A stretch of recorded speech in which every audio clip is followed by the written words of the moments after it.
तुम्हाला घ्यायचं मला नाही. दरवेळेस येऊन धक्काबुक्की नको करत जाऊ मध्येच येऊन. इथं उभा आहे दिसतोय तरी येऊन धक्का देतो. व्हिडिओ कॉल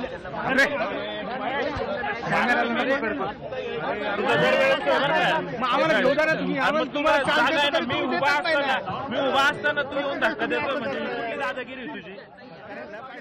ते सयाजी शिंदे यांचा या ठिकाणी हा संवाद पर्यावरणप्रेमी वृक्षप्रेमी यांच्यासोबत हा संवाद आहे. तपोवनमधील वृक्षांची पाहणी करण्यासाठी ते या ठिकाणी दाखल झालेत. कुंभमेळा साधुग्रामसाठी वृक्षतोड केली जाणार होती.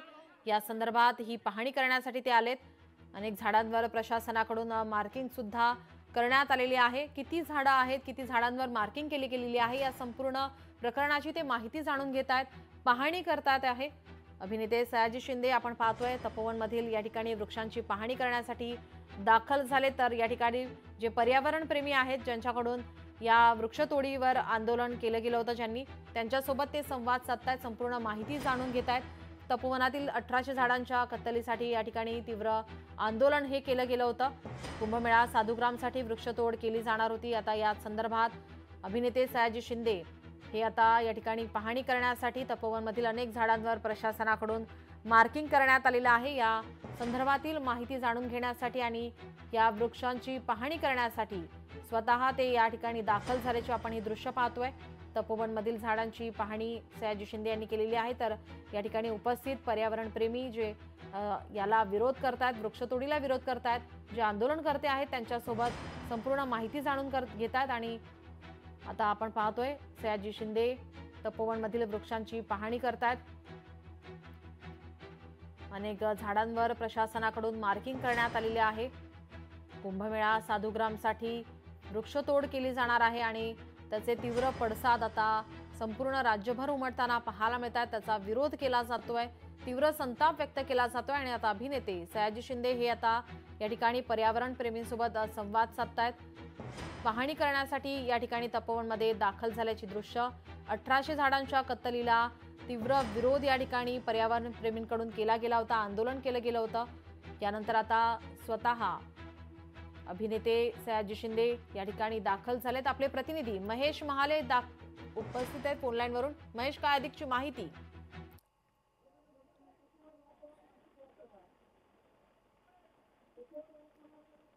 महेश, माझा आवाज आपल्यापर्यंत पोहोचतोय? नीलम, अगदी खरं आहे. खरं तर गेल्या काही दिवसांपासून आपण बघितलं असेल का नाशिकच्या तपोवनातील प्रस्तावित वृक्षतोडीवरून पर्यावरण प्रेमींसह नाशिककर जे आहेत ते एकत्र आलेले आहेत. या प्रस्तावित वृक्षतोडीला मोठ्या प्रमाणात विरोध करताना आपल्याला बघायला मिळतंय. खरं तर नाशिक महानगरपालिकेकडून 1825 झाडांच्या वृक्षांची तोड करण्यात येत असल्याने खरं तर हे पर्यावरण प्रेमी जे आहे आक्रमक झालेले नाशिकचा श्वास म्हणून तपोवनाला ओळखलं जातं. या ठिकाणी हे झाडं तोडून साधुग्राम उभारू नका अशा पद्धतीची जी मागणी आहे ती. थांबा, या ठिकाणी सयाजी शिंदे बोलतायत. सह्याद्री देवराईच्या जेवढे पण महाराष्ट्राचे सगळे लोक आहेत त्यांच्या वतीनं आमचा मला पूर्णपणे पाठिंबा आहे. तपोवन वाचवा, नाशिक वाचवा, तपोवन वाचवा, नाशिक वाचवा. साधू आले गेले मेले त्यांनी मला काय अभ्यास नाही, पण झाडं गेली तर मात्र फार नाशिकांचं नुकसान होईल. त्यामुळे मी झाडांच्या बाजूला आहे, तुमच्या बाजूला आहे. इथलं एकही झाड तुटता कामा नये. मी जो काही अभ्यास केला, जो काही वाचलं ऐकलं त्याच्यात मला लक्षात असं आलं इथलं एकही झाड तुटता कामा नये आणि ही सगळी झाडं वाचली पाहिजेत. आपल्याच माणसाने आपल्यालाच फसवलं तर त्यांना आपली कशी म्हणायची? त्यामुळे शासन आपलं आहे की विरोधांचं राज्य आहे. तर आपल्याला झुडपाची झाडाची आणि झाडांच्या वयाची व्याख्याच अजून माहिती नाही. ही व्याख्या करणं अजून आपल्या महाराष्ट्र गव्हर्नमेंटला जमलेलंच नाही. भारतात जमले की नाही मला माहिती नाही. पण आपल्या देशाचा राष्ट्रीय वृक्ष वड हा आपल्या देशात फक्त भारत सरकारनेच जास्त तोडलाय. याचं दुर्दैव हे आहे की सगळी झाडं जी सगळ्यात जास्त ऑक्सिजन घेतात, मोठी पानं असतात ती जास्त कार्बन डायऑक्साईड घेतात आणि जास्त ऑक्सिजन घेतात. तर वडाचं झाड हे सगळ्यात महत्वाचं आहे. आता हे वडाचं झाड जर 500-600 प्रकारच्या प्रजाती जगतात. आता अशी झाडं तोडली आणि हे शासनाने जरा चुकी केली, चुकून त्याच्यावरती फुल्या मारल्या, माफ नाही. आम्ही ही जरा छोटी छोटी झाडं लावतोय, माफ नाही. झाडाला आणि काशीत कुणी लावलं काय, लेडीसिडिया कुणी लावला काय आणि सुबाबळ कुणी लावली काय, ही यांचीच पाप आहे. आता यांची मध्ये ही आपलीच माणसं आहेत ना, पण आपल्याच भावाला याला झाडाच्या बाबतीत माफ नाही कोणीही. आणि महाराष्ट्रातल्या सगळ्या जिथं जिथं म्हणून झाड तुटलं जाईल त्या सगळ्यांना मी सांगतो की झाड तुटू देऊ नका. झाड म्हणजे आपलं आई बाप. आता आमच्या आई बापांवर जर तुम्ही हल्ला केला तर आम्ही गप्प बसणार का? त्यामुळे कोणालाही कुठे झाड तुटू देता कामा नये. आणि स्पेशली मला तर आता काल कळलं की इथं एक्झिबिशन सेंटर आणि ते करायचं आणि ती 30-35 वर्षाचं हे केलं. आता गिरीश महाजन तुम्ही याचं उत्तर द्या. मला पहिल्यांदा इथं कळलं गिरीश महाजन तुम्ही जबाबदार माणूस आहात. माझी तुमची काही वैयक्तिक दुश्मनी नाही आणि दुश्मनी आली तरी मला काही फरक पडत नाही. झाडाच्या बाबतीत मुद्दा असा आहे की झाडाच्या तुटताना होतं तुम्ही असं विधान नका करू. इथं जी ऑर्डर काढली 14 नोव्हेंबरला जिथं 30-35 वर्षाचं अग्रीमेंट तुम्ही इथं टेंडर काढले ते द्यायला निघाल तर कुठला साधुग्रामन कुठला काय म्हणतात त्याला नाही ते दर 12 वर्षांनी होतं कुंभमेळा. आता कुंभमेळ्याचं आपल्याला माहीतच नाही हो, पण मला माहिती आहे जगात कुठलाही सेलिब्रिटी नाही, जगात एकच सेलिब्रिटी आहे तो झाड आहे. आणि सेलिब्रिटी त्याला म्हणायचं जो जगवतो, जो ऑक्सिजन देतो, जो अन्न पाणी देतो, जो सावली देतो त्यालाच फक्त सेलिब्रिटी म्हणायचं. त्यामुळे नाशिककरांना मी सेलिब्रिटी म्हणून आलेलो नाही, मी तुमचा माणूस म्हणून तुमच्या बाजूने आलोय. मला चांगल्या माणसांच्या बाजूने राहायचंय आणि वाईट माणसं ही जरी आपले नातेवाईक असतील, जवळचे मित्र असतील तरी ती वाईटच आहे. त्यांना आपण जगू देणार नाही आणि झाड तर मरू देणार नाही. एवढंच या प्रशासन म्हणतं की आम्ही पहिले इथे साधुग्रामसाठी जागा करणार होतो. त्याच्यानंतर आज प्रशासनाने कुठलंही डॉकेट रिलीज न करता सुनावणी घेतली. ही बेकायदेशीर सुनावणी होती, सगळ्यांना मान्य झालेलं आहे. त्याच्यानंतर जेव्हा पत्रकार बांधवांनी त्यांना प्रश्न विचारले की नेमकं तुम्ही करताय काय, तर त्यांनी आम्हाला सांगितलं की आम्ही फक्त छोटे मोठे झुडपं काढणार आहोत, 10 वर्षाच्या खालची झाडं काढणार आहोत. त्याच्यानंतर ते पुढे म्हणाले की आम्ही फक्त तेवढंच करणार आहोत आणि साधू संतांची व्यवस्था करण्यासाठी करणार आहोत. त्यानंतर नाशिकमधला एक साधू होते, ते म्हणाले की असं नका करू, तुम्ही साधूंची व्यवस्था करा. आणि आजकाल आम्हाला महाराष्ट्र शासनाच्या वेबसाईटवरती कळलं की या ठिकाणी 220 कोटीचं टेंडर निघालेलं आहे आणि या ठिकाणी एक्झिबिशन सेंटर माईस म्हणतो ज्याला आपण, meeting, incentive, conferences and exhibition हे या ठिकाणी तयार करण्यात येतं आहे. तर आमचं एकच म्हणणं होतं की आपण जर सांगितलं शासनाला की आपण हे करा चांगलं आहे, परंतु हे दुसरीकडे शिफ्ट करा आणि या जागा ज्या आहेत या तुम्ही टिकवा. आणि झुडपं आता ते काल म्हणत होते मॅडम, आयुक्त मॅडम की आम्ही ते झुडपं कट करणार आहे. झुडपांवरती निशाणी करू शकतो का आपण? मग झाडांवरती कशाला निशाणी केली? मग पहिले जर फुले मारले तर झाडांवरती का मारल्या? मग आता झुडपांवरती का आले? म्हणजे पहिले झाडं, आता झुडपं, झुडपांच्या नावाखाली परत 10 वर्षाच्या आतले झाडं, असा जो काही खेळ चाललेला आहे. तर आमची अशी विनंती होती की आपण या संदर्भात मार्गदर्शन हिडन अजेंडा अजिबात ठेवता कामा नये. आणि चांगली माणसं ही साधू संत असतात. एका जागेत 10 माणसाची गरज असताना 1000 माणसं आली तर ते साधू संत नाही, ती माणसंच नाही मुळात. तर अशा माणसांनी इथं येऊन नाशिकची वाट लावू नये. आणि नाशिकाच्या जे मला नाशिककरांना पूर्ण आव्हान आहे की आता जे लोक आले त्याच्या सगळ्या नाशिककरांनी इथं आलं पाहिजे. इथं गवताची काडी पण तुम्ही उचलून देता कामा नये. हा शिवाजी महाराजांचा अपमान आहे, हा ज्ञानेश्वरांचा अपमान आहे, हा तुकोबा महाराजांचा अपमान आहे, तुकारामांचा अपमान आहे.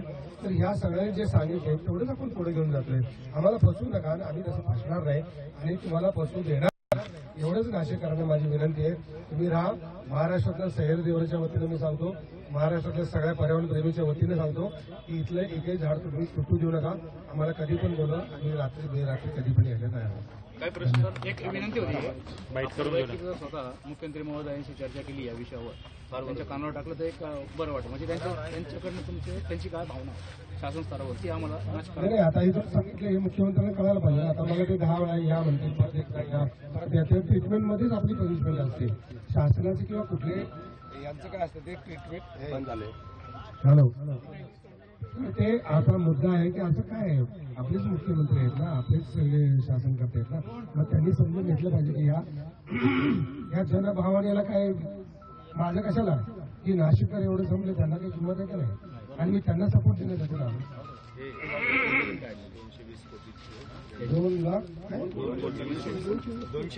220 कोटीचं हे टेंडर काढलेलं आहे. आणि बापरे, आणि 30 इयर्स प्लस 35 एकर सगळे 35 एकरचे झाडं हे बघा इथं हे आहे काय 14 नोव्हेंबरला काढले 30 इयर्स प्लस 3 वर्ष असं इथं आता इथं कसला मेळावा होणार आणि कसं सुनावणी 24 तारखेला. नाही आणि असो कोणी असो आज तुम्ही काय 500 वर्ष जगणार आहात का तुम्ही काय घेऊन जाणार आहे का हे झाडं अबाधित राहून कुंभमेळा होतच होता ना, मग आत्ताच या झाडांवर झाला काय? अजून एक माईक होता ना.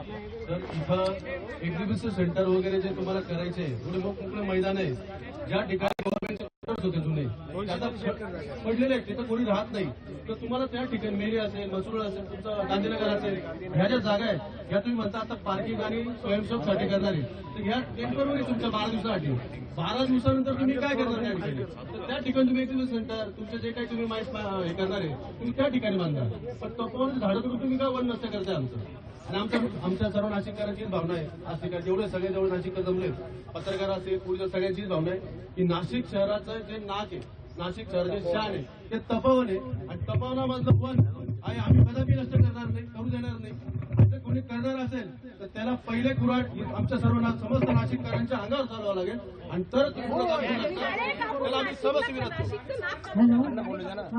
सरांनाही मी सांगते कधी कसं आहे आम्ही आता उद्या किंवा परवा एक पत्रकार परिषद घेणार आहे आणि सगळ्या नाशिककरांना समोर आम्ही एक पीपीटी प्रेझेंटेशन करणार आहोत त्याच्यामध्ये शासनाने कशा प्रकारे आपल्याला फसवण्यात आलेलं आहे कारण की ही जी जागा आहे ही छोटे झुडपं असू दे मोठे झुडपं असू दे परंतु ही साधूग्रामसाठी नाहीच आहे इथे साधूंना बसवण्यात येणार नाहीये इथे माईसचा हब हा इथे होणार आहे आणि या पद्धतीच्या या प्रकारामध्ये जे जे आमच्याकडे कागदपत्र आहेत ते कागदपत्र आम्ही इथे पीपीटी प्रेझेंटेशन करणार आहोत लवकरच हे करणार आहोत हे मी सरांना सांगू इच्छिते. आहे आधी लाल फुल्या माताच्या म्हणजे यमाने येऊन सांगायचं की आता मी उचलणार आहे असं हे झाडाला फुल्या मारायचं तुला मी आता उचलणार आहे असं झालं नंतर हिरव्या फुल्या मारलेल्या दिसतात ठीक आहे चेष्टासाठी झाड नसेल तर जगात पहिल्यांदा झाड आलं नंतर राम आला नंतर कृष्ण आला नंतर साधू आले नंतर जे काय असेल ते त्यामुळे झाड पहिल्यांदा राहिलं पाहिजे नंतर बाकीचे आले काय गेले काय त्यांनी काय फरक पडत नाही त्यामुळे झाड हे टिकलंच पाहिजे आणि या फुल्या मारण्याची चेष्टा परत करू नका. मी काही फार बोलणार नाही हा एवढाच भाग आहे की आधी या नाशिककरांची संपूर्णपणाने फसवणूक केलेली आहे आणि ही फसवणूक होत असताना आपल्याला माहिती आहे आधी झाडांचं मार्किंग केलं नंतर ती त्यांना सुनवाईचं नाटक केलं त्यांना सुनवाई झाली 24 तारखेला त्यांनी ऑलरेडी टेंडर काढलं होतं 14 तारखेला त्याचं बिडिंग क्लोज केलं होतं 21 तारखेला झूमवरती त्यांनी ते ऑनलाईन बिडिंग क्लोज केलं.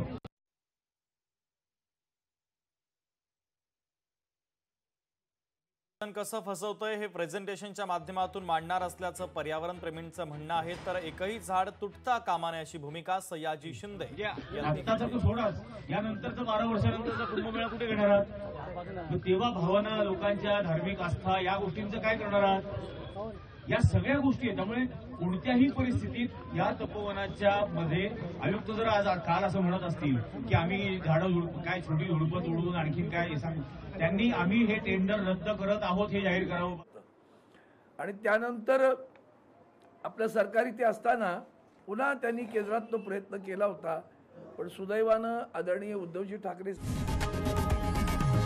लोकशाही मराठी ऐका पहा जागरूक रहा.